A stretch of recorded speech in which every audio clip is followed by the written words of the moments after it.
Next, we have Ms. Lauren Gohl, G-O-H-L. I apologize if I have just massacred your name. Good evening. Good evening. Just get this simple. Okay. My name is Lauren. My son Jaden was one of the 3-year-olds involved in the situation in Sharon and Nancy's class. I would like to briefly share with you a little bit about my son and his medical condition for a moment. I went in for a routine ultrasound when I was 20 weeks pregnant. That day forever changed my life. The nurse doing the ultrasound stopped a few minutes into it and said, "Ma'am, there's something wrong with your baby's brain, and I have to go get the doctor." When the doctor came in, he had told me that my son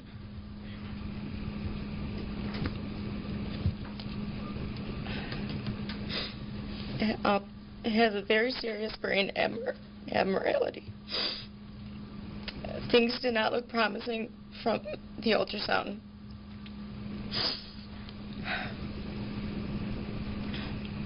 It was so serious to where the doctor actually handed me a yellow folder which had abortion clinic information and phone numbers in it. I chose to ignore that and throw away what was inside and called U of M the next day to get a second opinion. My son's diagnosis didn't change much, but it was decided that he has a diagnosis called hydrocephalus. His hydrocephalus is where his body overproduces cerebrospinal fluid and the ventricles in his brain, and his body can't properly absorb this fluid like you and I can. When my son was born, his entire head was filled with fluid, with only about 10% brain tissue that had actually formed. The day before I delivered, a nurse came into my room and asked me if I would like her to set up hospice visits to come home with me and my newborn after we were discharged. I told her no thank you, that would not be necessary. After my son was born and he had survived his first brain surgery at 1 day old, the neurosurgery team at Children's Hospital in San Diego had a meeting with Tim, my son's father, and I, and they told us that our son's brain will never develop. And if he lives any kind of normal life, even if it is just one area of his developing skills that turn out to be normal, that Jaden would truly, truly be a living medical miracle. They were also being very generous with a time frame of 3 to 6 months of life expectancy. An MRI in October of 2010 revealed that my son's brain had completely formed. I guess you could say my son is truly a medical miracle, or at this point, a walking medical miracle, as he just started to take his first steps all by himself these past few weeks.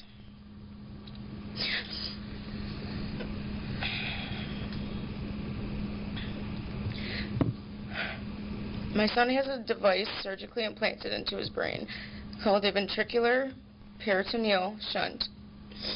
This device is what's keeping my son alive today and every day. If there's any type of malfunction in his shunt, it is only a matter of hours that we have to get him into emergency brain surgery. My son has fought harder than anyone I know just to stay alive. All of these children in Sharon and Nancy's class have fought a tougher battle than any war you and I can think of, just to survive in this world emotionally, mentally, and physically. These special children, not only special just because of their needs, they are all so special for so many wonderful reasons. It takes a heck of a lot of love, care, and undivided attention, nurturing, support, a great deal of emotional, physical, and mental strength on a daily basis. It takes a lot of therapy, a lot of doctor visits, a lot of hospital visits, and for some, a lot of surgeries. These children are entitled to receive a special type of education. Teachers in this field are entitled to teach our children a special education.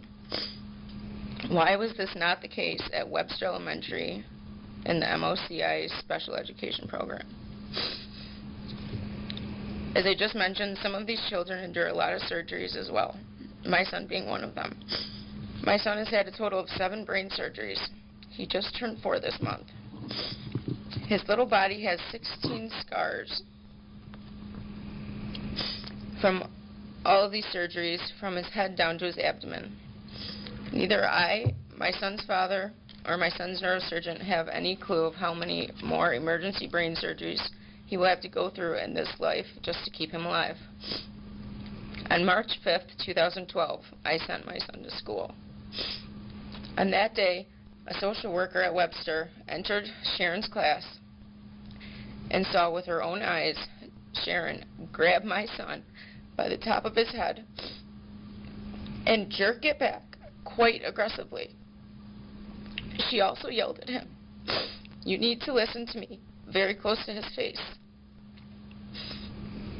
and continued by jerking his chin upward while pushing the top of his head back, as it states in the police report.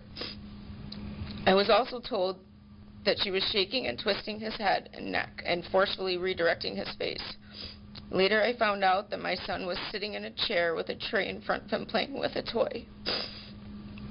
My son apparently had thrown that toy off of his tray, and in my opinion, what Sharon did to my son was his consequence for throwing that toy.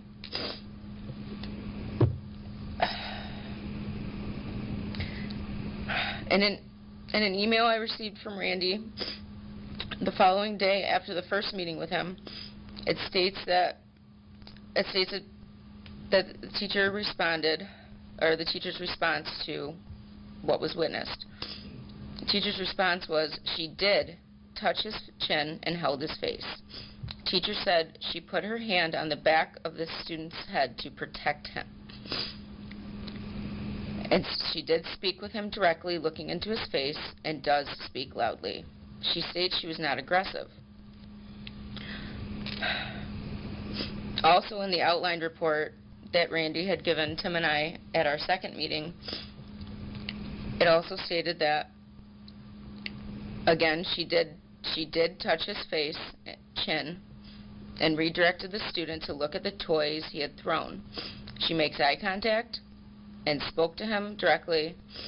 She stated she is loud. She did not shake his head. Doesn't understand why the social worker wouldn't discuss this issue with her.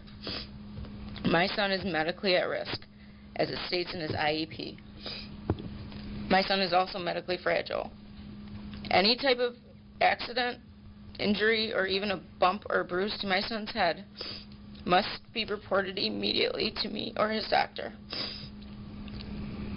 There's a doctor's note on file at that school and in that classroom that anyone working with Jaden or whomever is a witness to anything or any person in this situation that had physical contact with my child's head needs to contact me immediately. Why was this not done on March 5th? Everyone who worked with my son were all well aware of this. I've received 2 injury reports from the school stating when Jaden bumped his head and bumped his cheek. His OT notified me immediately with a phone call and a copy of the injury report of what had happened that very same day. A child bumping his head or cheek on a plastic tray is considered a head injury, as your district's employees reported it as a head injury on 2 separate occasions. But grabbing a child by the top of his head against his own will, who is medically fragile, and jerking it back quite aggressively is obviously severe enough to where a social worker reported it to the principal, and the principal reported it to HR that day. But yet I, as his mother, did not receive a copy of that. Why?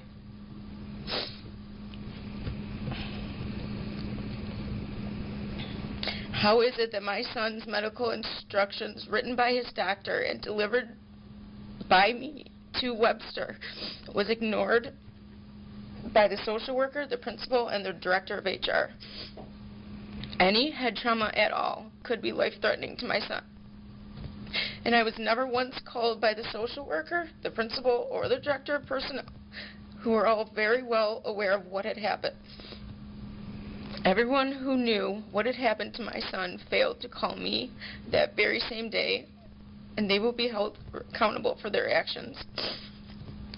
After the director of HR received a report of such aggressive behavior by a teacher who apparently has a track record dating back to April of 2011, not October, but April of 2011, why on earth did HR actually tell Sharon again on March 5th to simply follow the directives previously given to her back in November of 2011 and return to work the following day? Why was this allowed again? And does HR even have the authority to be the final say of a teacher returning back to the classroom? In a severe situation such as this, does HR have to report this to the superintendent? Did HR report my son's situation on March 5th to Randy? Did she report it to Kathy Donna Grandy? Was HR supposed to report this to Randy or Kathy? Who is the highest authority in LPS that knew about what had happened to my son? This teacher is being accused by a school social worker who was an eyewitness of aggressive, abusive physical contact with a 3-year-old, and administrator of HR put Sharon back in that classroom the very next day. I was informed on May 2nd, 2012, what was going on in that classroom.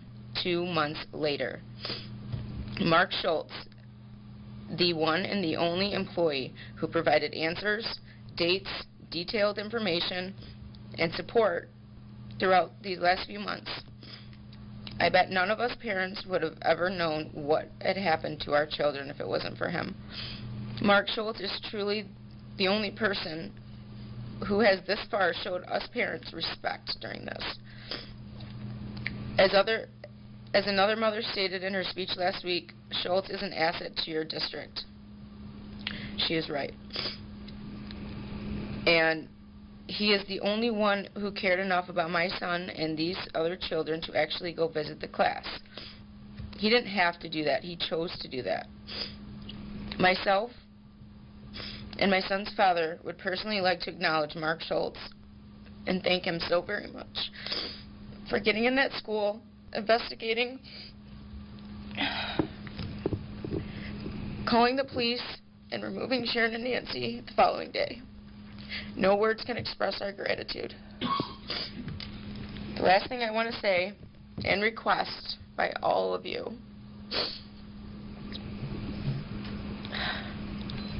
is that every single one of us parents involved in this needs a copy of that investigation report.